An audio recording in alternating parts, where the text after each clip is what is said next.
Метлата најавена, но се уште не заиграла никаде. И по една седмица од исходот на претседателските избори, чистката на функционерите од Илинденска на стендбај, премиерот на одмор, а од лидерот на Дуја Али Ахмети за чистката нема ни трага ни глас. Во јавноста се појавија скандали за работењето на речиси сите министерства и нивните раководни лица, па така е неизвестно кој се ќе биде опфатен со чистката. Првиот човек на полицијата, Оливер Спасовски, смета дека треба да има реконструкција, но и смена на одредени кадри, врз основа на критериуми кои ќе бидат утврдени. И сакам и вас да ви информирам, јавноста, дека воопшто со тоа не сум засегнат. Јас работам и сега како и првиот ден, доколку се донесе таква одлука, да знаете дека мојата судбина не може да биде поважна од судбината на сите луѓе во државата. И така треба да се однесуваат секој од функционери. На Спасовски му се забележуваат повеќе нерасчистени убиства, како оние на младиот фудбалер Мартин Јанушев и двојното убиство на улица Рузвелтова, зголемениот насилен криминал и инцидентот со пајакот односно нападнатата полицајка.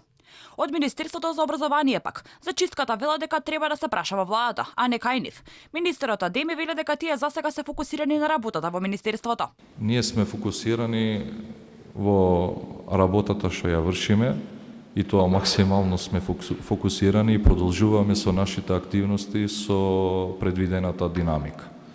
Така што со ова работа се занимаваме, сега за сега. Она што го обележа работењето на овој министер, се сомнежите дека склучил неколку тендери во 4 очи за набавка на учебници. За метлата која се уште не се фатила со работа, даде изјава и министерот за финансии Драган Тевдовски, кој вели дека е задоволен од целокупната работа на министерството, но конкретно не одговори дали ќе биде дел од чистката. Јас и Министерството за финансии е целосно посветено на реформите. Ако треба јас како министер да сумирам во однос на органите во состав и за управата за јавни приходи, и за царината, управата за имотно-правни работи, финансиска полиција и финансиско разузнавање, јас сум целосно задоволен од работата. Тевдовски ги воведе непопуларниот прогресивен данок и дополнителната давачка од 3,5 динари за дизелот. Јавниот долг продолжи да расте, а капиталните инвестиции 2 години се со катастрофално ниво на реализација.